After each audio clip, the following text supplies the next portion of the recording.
Corporates मांगे मोर में अब हम बात करेंगे डिफेंस सेक्टर की, और डिफेंस सेक्टर की वित्त मंत्री से क्या डिमांड हो सकती है, इस पर बातचीत के लिए हमारे साथ हैं पीएल कैपिटल के रिसर्च एनालिस्ट अमित अनवानी जी, जो कि इस सेक्टर को, इस पूरे स्पेस को काफ़ी क्लोजली वॉच करते हैं। तो चलिए शुरू करते हैं उनके साथ बातचीत का सिलसिला। अमित जी, बहुत बहुत स्वागत है आपका शो पर। सर, क्या एक्सपेक्ट कर रहे हैं इस बार के बजट से, स्पेशली डिफेंस सेक्टर? इस बार कितना एलोकेशन आप एक्सपेक्ट कर रहे हैं पिछले साल के मुकाबले? जी धन्यवाद।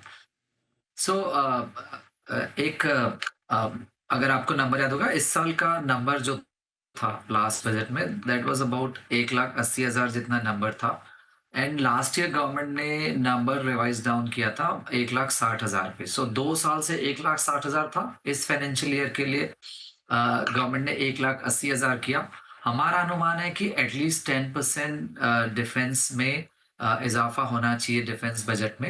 एंड पर्टिकुलरली ये हम इससे हमको कॉन्फिडेंस आ रहा है, क्योंकि अगर आप देखेंगे जो एओएन अप्रूवल्स हुए हैं ओवर पास्ट 2 फाइनेंशियल ईयर में, अपवर्ड ऑफ 2.5 से 3 लाख करोड़ के अप्रूवल ऑफ नेसेसिटी अप्रूव हुए हैं, जो डायरेक्टली बाद में ऑर्डर्स टेंडर में आते हैं।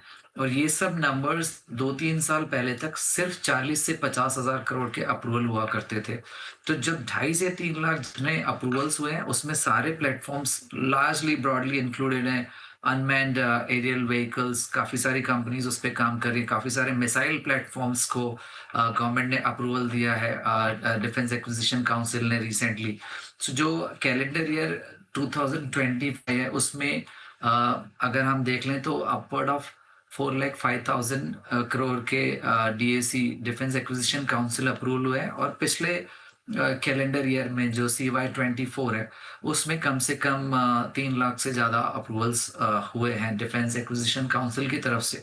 तो ये साफ इशारा करते हैं कि गवर्नमेंट को सस्टेनेबली बजट एलोकेशन डिफेंस में देना होगा, जो कि हमारी मॉडर्नाइजेशन की रिक्वायरमेंट है। हमने देखा काफ़ी सारी फ्लीट्स, जो स्क्वाड्रॉन्स हम कहते हैं एयरफोर्स में, वो काफ़ी कम हुए हैं पिछले साल।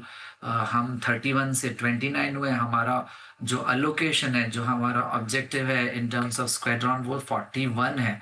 तो कहीं न कहीं डेफिनिटली इस बार भी डिफेंस बजट फोकस में रहेगा इन टर्म्स ऑफ एक्सपेक्टेशन।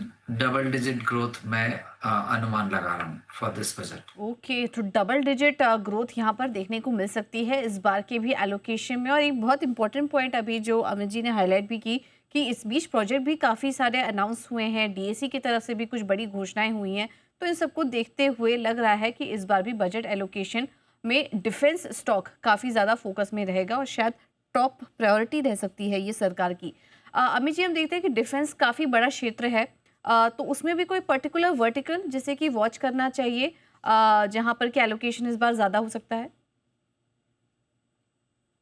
जी, देखिए डिफेंस एलोकेशन जो होता है, जैसे मैंने बताया हुँ। 1,80,000 था पिछले बजट में।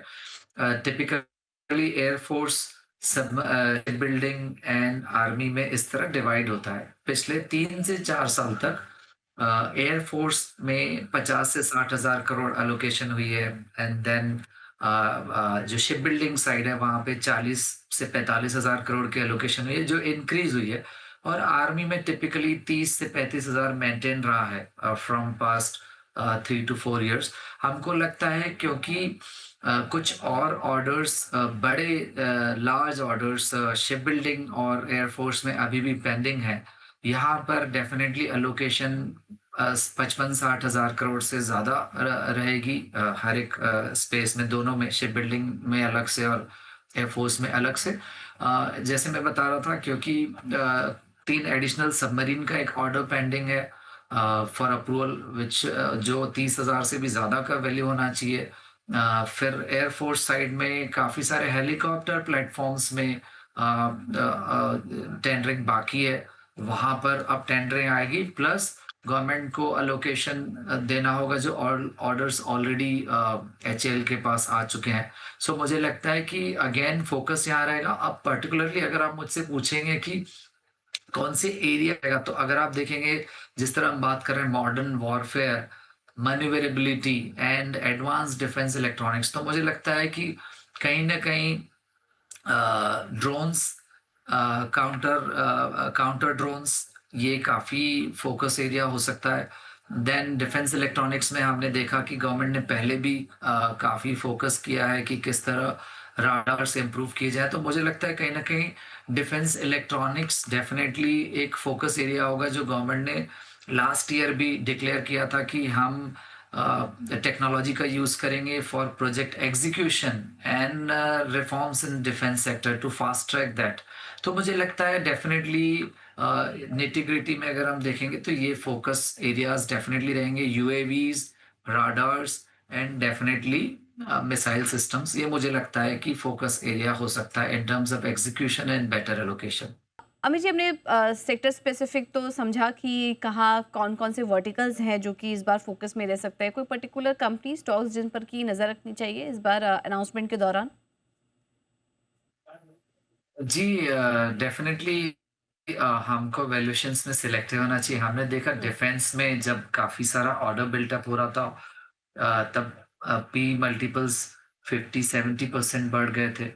एंड पर्टिकुलर टू कंपनीज़, मैं ये कहूँगा कुछ स्टॉक्स हैं जो थोड़े से अट्रैक्टिव हुए हैं, जो करेक्शंस पिछले कुछ दिनों में हुई है।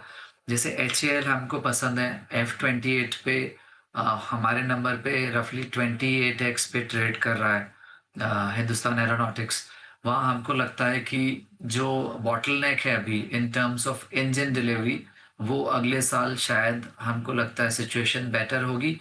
प्लस काफ़ी स्ट्रॉन्ग ऑर्डर बुक पे वो बैठे हुए हैं, 2,50,000 से ज़्यादा का ऑर्डर बुक है।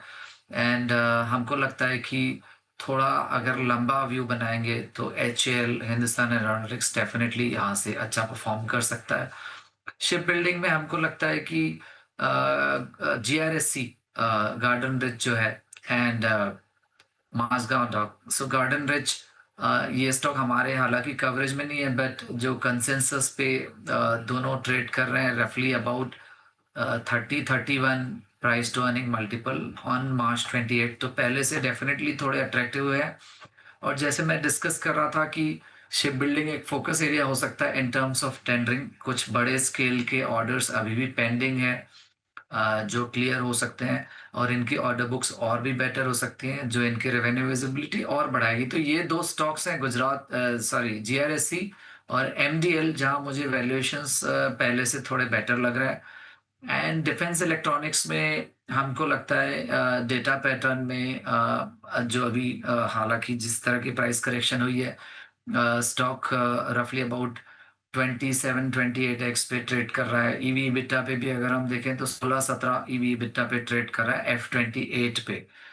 ये भी स्टॉक हमारे कवरेज में नहीं है, बट कंसेंसस पे जैसे मैंने बताया जो ट्रेड कर रहा है, तो डेफिनेटली पिछले महीने से अच्छी करेक्शन स्टॉक में हुई है पिछले कुछ दिनों में। तो ये कुछ स्टॉक्स हैं जो बेनिफिशियरी भी हो सकते हैं, और जहाँ वैल्यूएशंस थोड़े ठीक-ठाक हुए हैं पिछले 3-4 हफ्तों में वर्सेस लास्ट ईयर। तो ये कुछ स्टॉक्स हैं जहाँ पर हमको लगता है कि परफॉर्मेंस अच्छा आ सकता है, वैल्यूएशंस थोड़े ठीक है versus the other defence stocks. हुँ। इसमें हमारे कवरेज में जो है हिंदुस्तान एरोनॉटिक्स, वो हमारा बाय कॉल है, 5500 हमारा टारगेट प्राइस है, हुँ। और हमको लगता है कि वहाँ पे performance next financial year definitely improve होनी चाहिए। ओके, बिल्कुल। तो एचएएल 5500 के टारगेट्स यहाँ पर नज़र आ रहे हैं, और उसके अलावा Mazagon dock, data patterns, GRSC, ये कुछ ऐसे स्टॉक्स हैं जो कि अच्छे लग रहे हैं इस पूरे स्पेस में। शिप बिल्डिंग पर भी इस बजट फोकस रहेगा, और डेटा पैटर्न्स जैसे स्टॉक्स पर भी नज़र रखें। इनके वैल्यूएशंस अब काफ़ी आकर्षक हो चुके हैं। बहुत बहुत धन्यवाद अमित जी आपका, आज इस खास चर्चा में हमारे साथ जुड़ने के लिए और अपने कुछ इंसाइट्स हमारे साथ, हमारे दर्शकों के साथ शेयर करने के लिए।